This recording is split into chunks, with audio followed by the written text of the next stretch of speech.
So for today's video, I'm going to teach you how you can easily add view-only wallets on Trust Wallet.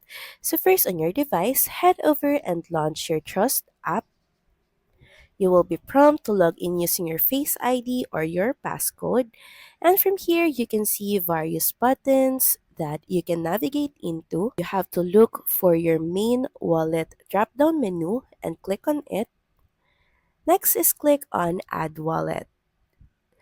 From here, choose Add Existing Wallet and pick View Only Wallet. Now here you can see lists of blockchain networks that you can choose from.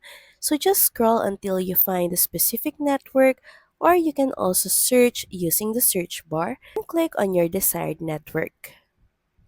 From here, just add in your wallet's name and of course the address.